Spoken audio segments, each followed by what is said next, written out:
18 दिसंबर 2015 विजय माल्या ने 14 करोड़ लगा के अपनी 60th बर्थडे की एक ऐसी पार्टी दी कि पूरी दुनिया में हेडलाइंस बन गई। यह स्पेनिश सिंगर एनरिके इग्लेसियास और सोनू निगम जैसे स्टार्स परफॉर्म कर रहे थे। शैंपेन पानी की तरह बह रही थी और दुनिया भर के सारे बड़े लोग डैजलिंग लाइट्स के नीचे डांस कर रहे थे। ये रात माल्या की वेल्थ, पावर और इनविंसिबिलिटी की कहानी बयां कर रही थी, लेकिन किसी को अंदाजा तक नहीं था कि यही माल्या केवल 2.5 महीने बाद हमेशा के लिए देश छोड़ के भागने वाला था और पीछे छोड़ जाने वाला था 9,000 करोड़ का बैंक फ्रॉड।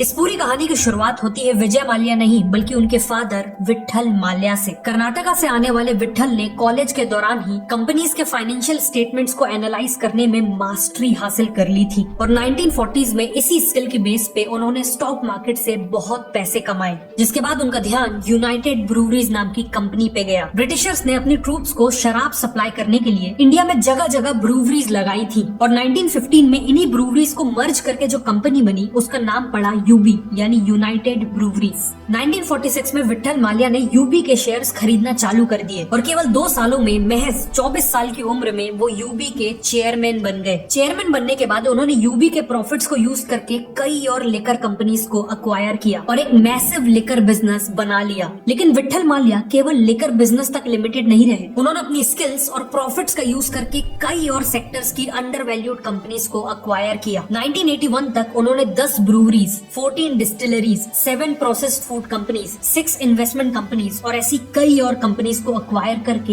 एक बहुत बड़ा बिजनेस एम्पायर बिल्ड कर लिया था, जिसका टोटल वैल्यूएशन करीब 350 करोड़ का था। लेकिन इतना बड़ा बिजनेस एम्पायर बिल्ड करने के बावजूद वो काफी लो प्रोफाइल थे, एक एक पैसे के खर्च का हिसाब रखते थे और एक्सट्रीम हार्ड वर्क पे बिलीव करते थे। लेकिन इसी वर्कोहॉलिक नेचर ने उनकी हेल्थ को नेगेटिवली इम्पैक्ट कर दिया था। 1983 में 59 की एज में अचानक उन्हें एक मैसिव हार्ट अटैक आया, जिससे वो सरवाइव नहीं कर पाए और तभी कहानी में एंट्री हुई उनके 27 साल के बेटे विजय माल्या की। विजय माल्या का बर्थ 1955 में हुआ था और वो अपने फादर के एक लौते बेटे थे। उनका अर्ली चाइल्डहुड बेंगलोर में बीता, जहां उनकी लाइफ लग्जरी से भरी हुई थी। वो काफी एक्सट्रोवर्ट थे और ज्यादातर टाइम अपने फ्रेंड्स के साथ बाइक रेसिंग, क्रिकेट और अपनी टॉय फेरारी चलाते हुए बिताते थे। 18 साल की उम्र होते ही फादर ने उन्हें यूबी के बोर्ड ऑफ डायरेक्टर्स में शामिल कर लिया था और उन्होंने काम सीखना भी चालू कर दिया था। ग्रेजुएशन के बाद इंटरनेशनल बिजनेस को समझने के लिए उन्हें यूएस भेज दिया गया और तभी एक दिन उन्हें खबर मिली कि उनके फादर अब नहीं रहे। इसीलिए उन्हें कंपनी को लीड करने के लिए इंडिया लौट के आना पड़ा। अपने फादर से बिल्कुल उलट विजय की इमेज एक पार्टी एनिमल और फ्लैशी लाइफस्टाइल पसंद करने वाले इंसान की बन चुकी थी। इसीलिए यूबी ग्रुप के कई टॉप मैनेजर्स को विजय की लीडरशिप में कॉन्फिडेंस नहीं था। लेकिन समहाउ मेजॉरिटी शेयर होल्डर्स के सपोर्ट से विजय ही चेयरमैन बने। शुरुआत से ही विजय कुछ अलग करके अपने डाउटर्स को गलत प्रूव करना चाहते थे। इसीलिए उन्होंने यूबी के लिकर बिजनेस से हटकर कई और सेक्टर्स में डाइवर्सिफाई करना चालू कर दिया। उन्होंने प्रेडिक्ट किया कि इंडिया में यूएस की तरह एक बड़ा फास्ट फूड रिवॉल्यूशन आएगा। इसीलिए उन्होंने मैकडॉनल्ड्स पिज्जा किंग नाम की फास्ट फूड चेन लॉन्च कर दी और दिल्ली और मुंबई में कई सारे आउटलेट्स खोल दिए। लेकिन मुंबई में एक बहुत बड़ा कंपटीशन उनका इंतजार कर रहा था। मुंबई के लेजेंडरी डब्बा वाला। एक इफेक्टिव डब्बा डिलीवरी सिस्टम होने के कारण लोग वीकडेज में बाहर का खाना प्रेफर नहीं करते थे और ओवरऑल भी इंडिया में उस टाइम ईटिंग आउट कल्चर उतना पॉपुलर नहीं था। इसीलिए 1-2 स्टोर्स को छोड़ के उनकी बाकी सभी स्टोर्स बुरी तरह से फ्लॉप हो गई और 1987 तक इसे कम्प्लीटली बंद कर दिया गया। इसके अलावा विजय ने देखा कि 1977 में कोका कोला के इंडिया छोड़ के जाने के बाद कार्बोनेटेड ड्रिंक मार्केट में एक गैप आ गया था। इसीलिए उन्होंने थ्रिल नाम का खुद का कोला लॉन्च कर दिया। लेकिन कंज्यूमर्स को ये ड्रिंक बिल्कुल पसंद नहीं आई और इसे भी डिसकंटिन्यू कर दिया गया। नेक्स्ट 20-25 सालों में उन्होंने कंपनीज को खरीद के या खुद कंपनीज को स्टार्ट करके कई और सेक्टर्स में डाइवर्सिफाई करने की कोशिश की, जैसे engineering and manufacturing, chemical, software, transportation, mining, hospitality और इवन टेलीकॉम। लेकिन इनमें से ज्यादातर बिजनेसेस फेल हो गए। इतना ही नहीं, उन्होंने अपने फादर से मिलने वाले कई सक्सेसफुल बिजनेसेस को बेच भी दिया, जिनमें से एक था बर्जर पेंट्स। बर्जर पेंट्स को उन्होंने करीब 400 करोड़ में बेचा था और आज उसकी वैल्यू 50,000 करोड़ से भी ज्यादा है। लेकिन इतने सारे फेलियर्स के बाद भी उनकी एक बड़ी सक्सेस ने सब कुछ कवर कर दिया और उन्हें यह सक्सेस मिली अपने लिकर यानी शराब के बिजनेस से। जब वो पहली बार 1983 में चेयरमैन बने तो यूबी ग्रुप किसी भी टाइप की लिकर में मार्केट लीडर नहीं था। 1987 में उनके फादर ने किंगफिशर नाम का बियर ब्रांड लॉन्च किया था, लेकिन वो भी मोहन मियाकिन कंपनी के गोल्डन ईगल ब्रांड से बहुत पीछे था। तभी विजय ने देखा कि इंडिया में कोई भी बियर यूथ को टारगेट नहीं कर रही थी, इसीलिए उन्होंने किंगफिशर को रीब्रांड किया। उसके लोगों को ब्लैक एंड व्हाइट से कलरफुल और वाइब्रेंट बनाया और बर्ड को सिटिंग पोजीशन की जगह फ्लाइंग पोजीशन पे लाया। जहां गोल्डन ईगल के लोगो में ईगल होने के कारण वो थोड़ा ट्रेडिशनल और रफ लगता था, वहीं किंगफिशर का नया लोगो एनर्जी, फ्रीडम और यूथफुलनेस को सिंबलाइज कर रहा था। साथ में उसका स्लोगन था the king of good times. इन सभी चेंजेस के साथ विजय ने किंगफिशर को एक प्रीमियम बियर की तरह पोजीशन किया और एस्पिरेशनल यूथ को टारगेट किया। एक और इंटरेस्टिंग चीज हुई, 1986 में बेंगलोर में रमदा नाम का पहला पब खुला और फिर बहुत जल्द द पब नाम से दूसरा पब खुला। जहां ट्रेडिशनल बार्स में लाइटिंग, सीटिंग और क्लीनलीनेस बेकार होती थी, वहीं पब्स ने लोगों को सुपीरियर लाइटिंग, क्लीनलीनेस और म्यूजिक के चलते बेटर एम्बियंस दिया, जिस कारण यहाँ हाई क्लास लोग और इवन फीमेल्स का क्राउड आने लगा। इसी अपॉर्चुनिटी को देखते हुए विजय ने इन पब्स में अपनी किंगफिशर की ड्राफ्ट बियर लॉन्च कर दी और ये एक इंस्टेंट हिट बन गई। आगे चल के बेंगलोर में इतने पब्स खुले कि बेंगलोर को इंडिया का पब कैपिटल कहा जाने लगा। इवेंचुअली यही पब कल्चर इंडिया के और भी शहरों में फैला, जिसका सबसे ज्यादा फायदा मिला विजय माल्या को। इसके अलावा उन्होंने जहां हो सके वहां किंगफिशर के ब्रांड को विजिबल करवाया, डर्बी, फुटबॉल और फैशन शोज को स्पॉन्सर किया, किंगफिशर का स्विम सूट कैलेंडर लॉन्च किया। इसी कैलेंडर ने दीपिका पादुकोण, ईशा गुप्ता और कैटरीना कैफ जैसी एक्ट्रेसेस को लॉन्च किया। माल्या ने तो इवन अपने घर के नाम में किंगफिशर डाल दिया। इन सब से किंगफिशर का ब्रांड केवल एक प्रोडक्ट से बढ़कर फन, सेलिब्रेशन और अर्बन लाइफ का सिंबल बन गया। बियर के बाद विजय ने फोकस किया अपने विस्की बिजनेस में। उनके पास ऑलरेडी मैकडॉवेल्स नंबर 1 और बैक पाइपर जैसे अच्छे विस्की ब्रांड्स थे और साथ में उन्होंने दूसरे सक्सेसफुल ब्रांड्स को तेजी से अक्वायर करना चालू कर दिया। बहुत जल्द उनके पास पॉपुलर विस्कीज जैसे रॉयल चैलेंज, ब्लैक डॉग और एंटीक्विटी का शानदार पोर्टफोलियो तैयार हो गया। लेकिन वो यहाँ नहीं रुके, उन्होंने ब्रांडी, रम, जिन, वोडका और इवन वाइन में भी अपने बिजनेस को एक्सपैंड कर लिया। साथ ही उन्होंने देखा कि कोका कोला जैसी एफएमसीजी कंपनीज हर तरह के कंज्यूमर्स को टारगेट करने के लिए अलग अलग ड्रिंक्स लॉन्च करती हैं। फॉर एग्जांपल, कोका कोला के पास मासेस के लिए कोक, हेल्थ कॉन्शियस लोगों के लिए डाइट कोक और स्ट्रॉन्ग टेस्ट वालों के लिए थम्स अप थी। सिमिलरली माल्या ने मासेस के लिए back Piper whisky, premium segment के लिए मैकडॉवेल्स नंबर 1 और हेल्थ कॉन्शियस कस्टमर्स के लिए मैकडॉवेल्स डाइट मेट को लॉन्च किया, जो दुनिया की पहली लो कैलोरी विस्की थी। सिमिलरली किंगफिशर के केस में उन्होंने किंगफिशर प्रीमियम, स्ट्रॉन्ग और लैगर लॉन्च की। विजय की मार्केटिंग स्ट्रेटेजी भी कमाल की थी। इंडिया में शराब के एडवर्टीजमेंट में बैन था, इसीलिए विजय ने इंडिया में पहली बार सरोगेट एडवर्टीजमेंट को इंट्रोड्यूस किया। बेसिकली अपनी मैकडॉवेल्स नंबर 1 विस्की को प्रमोट करने के लिए उन्होंने मैकडॉवेल्स का सोडा और वाटर लॉन्च कर दिया और बॉलीवुड और क्रिकेट सेलिब्रिटीज से इनका खूब एड करवाया, जिससे इनडायरेक्टली उनकी विस्की का एड हो गया। उन्होंने ये सेम स्ट्रेटेजी अपने बाकी सभी ब्रांड्स के लिए भी अपनाई और ये स्ट्रेटेजी काफी सक्सेसफुल हो गई। इन सब के चलते 2004 तक यूनाइटेड ब्रूवरीज पूरी दुनिया की चौथी सबसे बड़ी लिकर कंपनी बन चुकी थी। विजय को यह भी पता था कि अगर उन्हें बिना किसी प्रॉब्लम के इंडिया में बिजनेस एक्सपैंड करना है तो उन्हें पॉलिटिकल पावर की जरूरत होगी। इसीलिए 2002 में मल्टीपल पॉलिटिकल पार्टीज के सपोर्ट से वो राज्यसभा के मेंबर भी बन गए। 2005 तक माल्या के पास पैसा और पावर का डेडली कॉम्बिनेशन था और वो अपनी सक्सेस की पीक पे थे। लेकिन विजय को एक बात हमेशा खटकती थी, आखिरकार वो शराब का बिजनेस करते थे जिसे आम जनता बिल्कुल भी रिस्पेक्ट नहीं करती थी और माल्या डेस्परेटली एक रिस्पेक्टफुल बिजनेस में घुसना चाहते थे। इसीलिए उन्होंने एक वर्ल्ड क्लास एयरलाइन बनाने का ठान लिया, लेकिन उन्हें कोई अंदाजा नहीं था कि उनका ये एक डिसीजन उनके पूरे बिजनेस एम्पायर को बर्बाद कर देने वाला था।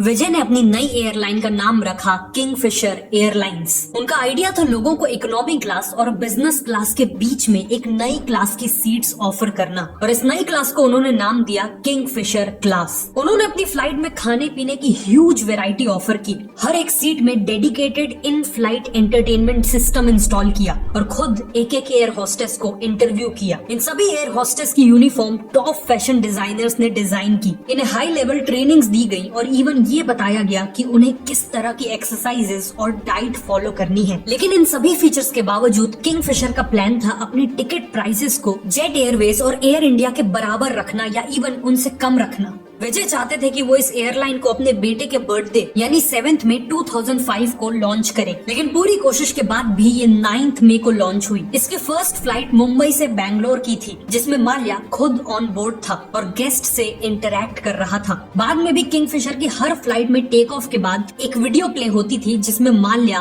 खुद पैसेंजर्स को वेलकम करता था। शुरू होने के कुछ ही टाइम में कई कस्टमर्स किंगफिशर एयरलाइंस में शिफ्ट होने लगे, जिस कारण किंगफिशर ने तेजी से नए प्लेन्स खरीद के इंडिया के और भी कई रूट्स में ऑपरेट करना चालू कर दिया। बहुत जल्द माल्या ने डिसाइड किया कि वो किंगफिशर को केवल एक डोमेस्टिक एयरलाइन नहीं बल्कि एक इंटरनेशनल एयरलाइन बनाना चाहते हैं। लेकिन इंटरनेशनल फ्लाइंग लाइसेंस पाने के लिए इंडिया में एक एयरलाइन के पास मिनिमम 5 साल का फ्लाइंग एक्सपीरियंस होना चाहिए था, पर माल्या में उतना पेशेंस नहीं था। इसीलिए उन्होंने एक ऐसी एयरलाइन को खरीदने का फैसला किया जिसने ऑलरेडी इंडियन मार्केट में 5 साल कंप्लीट कर लिए हो, और वो एयरलाइन थी एयर डेक्कन, जो एक लो कॉस्ट एयरलाइन थी। उन्होंने एयर डेक्कन को करीब 1000 करोड़ में खरीद लिया और इसी के साथ उन्हें इंटरनेशनल फ्लाई करने का लाइसेंस भी मिल गया। उनकी पहली ओवरसीज फ्लाइट बैंगलोर से लंदन की थी और इसका फर्स्ट क्लास सेक्शन काफी लग्जूरियस था। एक्विजिशन के बाद माल्या ने कभी एयर डेक्कन पे ध्यान ही नहीं दिया और कुछ ही टाइम पे उसे रीब्रांड करके किंगफिशर रेड कर दिया और बाद में उसे ये कहते हुए बंद कर दिया कि किंगफिशर लो कॉस्ट सर्विसेज में बिलीव नहीं करती। 2008 में करीब 27% मार्केट शेयर के साथ किंगफिशर एयरलाइन इंडिया की सबसे बड़ी एयरलाइन बन गई थी। ऑलमोस्ट हर प्लेन फुल रहती थी, लेकिन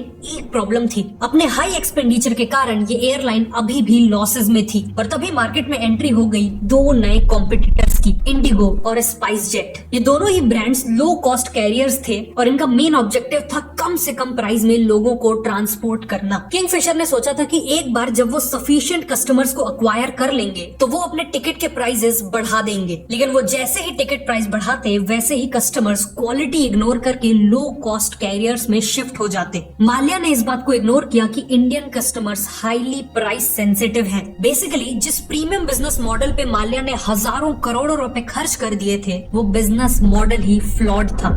ऑल्सो किंगफिशर एयरलाइंस का प्राइस पे कोई कंट्रोल ही नहीं था। कस्टमर्स लिटरली प्लेन की कटलरी चोरी कर लेते थे और उन्हें कोई नहीं रोकता था। मुंबई के क्रॉफोर्ड मार्केट में उनके लोगो वाली कटलरी सेल पे होती थी। साथ में फूड भी बहुत वेस्ट होता था और अनयूज बेवरेज बॉटल्स को नेक्स्ट फ्लाइट में यूज करने के बजाय फेंक दिया जाता था। और फ्लाइट में इतने सारे फीचर्स ऐड करने के कारण फ्लाइट का वेट बढ़ गया था, जिससे प्लेन ज्यादा फ्यूल कंज्यूम कर रही थी। किंगफिशर एयरलाइंस जैसे तैसे सरवाइव कर रही थी कि फिर आया 2008 का ग्लोबल इकोनॉमिक क्राइसिस, जिसने किंगफिशर एयरलाइंस की कमर तोड़ दी। इस क्राइसिस के चलते 2 चीजें नेगेटिव हुई। सबसे पहले तो ट्रैवल करने वाले पैसेंजर्स में शार्प डिक्लाइन आया और दूसरा एविएशन फ्यूल प्राइसेस 23% से बढ़ गए। किंगफिशर के पास इस क्राइसिस को झेलने के लिए सफिशिएंट कैश रिजर्व्स नहीं थे, इसीलिए 2012 में उन्हें अपनी 32 प्लेन्स रिटर्न करनी पड़ी, क्योंकि वो उन प्लेन्स के लीज अमाउंट नहीं दे पा रहे थे। साथ में एयरलाइन के ऊपर ऑयल कंपनीज के 1000 करोड़ के ड्यूज पेंडिंग थे और महीनों से एयरलाइन ने पायलट्स और बाकी स्टाफ को पेमेंट्स तक नहीं की थी। 2012 के सेकेंड हाफ में फंड की कमी के कारण किंगफिशर एयरलाइंस के कई प्लेन्स को ग्राउंड किया जाने लगा और हालत इतनी खराब हो चुकी थी कि बचे कुचे प्लेन्स को ऑपरेशनल रखने के लिए इन ग्राउंडेड प्लेन से पार्ट्स निकाल के यूज किए जाते थे। अल्टीमेटली अक्टूबर 2012 में किंगफिशर एयरलाइंस के ऑपरेशंस कंप्लीटली बंद हो गए और इस एयरलाइन का कंप्लीट डाउनफॉल हो गया।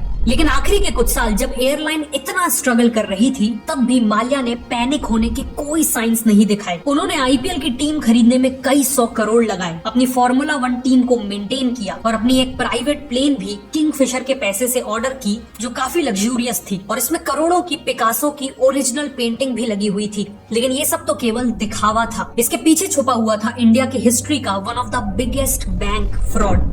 शुरुआत से ही किंगफिशर एयरलाइंस को चलाने के लिए और प्लेन्स को अक्वायर करने के लिए माल्या ने बैंकों से करोड़ों का लोन लिया था और 2009 आते आते एयरलाइन को फ्रेश लोन्स की जरूरत थी। ऐसे में माल्या ने आईडीबीआई बैंक को कॉर्पोरेट लोन के लिए अप्रोच किया। उस समय कंपनी की फाइनेंशियल हालत इतनी खराब थी कि कोई भी सेंसिबल बैंक उसे लोन नहीं देता, लेकिन एलिजिडली माल्या ने अपनी इन्फ्लुएंस का यूज किया और कुछ ही महीनों में आईडीबीआई से करीब 950 करोड़ का लोन प्रोसेस करवा लिया। ऑल्सो बैंक्स जब भी लोन देते हैं तो उसके उसके बदले में कोलेट्रल के तौर पे कुछ सॉलिड एसेट्स मांगते हैं ताकि जरूरत पड़ने पर वो उन एसेट्स को बेच के अपने पैसे रिकवर कर सके। इंटरेस्टिंगली आईडीबीआई ने किंगफिशर के ब्रांड को ही मेन कोलेट्रल की तरह एक्सेप्ट कर लिया। उन्होंने ग्रैंड थॉर्टन नाम के प्राइवेट कंसल्टेंट से किंगफिशर ब्रांड की वैल्यू निकलवाई, जिसने इसकी वैल्यू 4100 करोड़ निकाली। फिर बैंक ने इस वैल्यू को सही भी मान लिया और करोड़ों का लोन दे दिया। ब्रांड वैल्यू जैसे इनटेंजिबल एसेट के बेस पे इतना बड़ा लोन दे देना एक बेहद खराब बैंकिंग प्रैक्टिस मानी जाती है।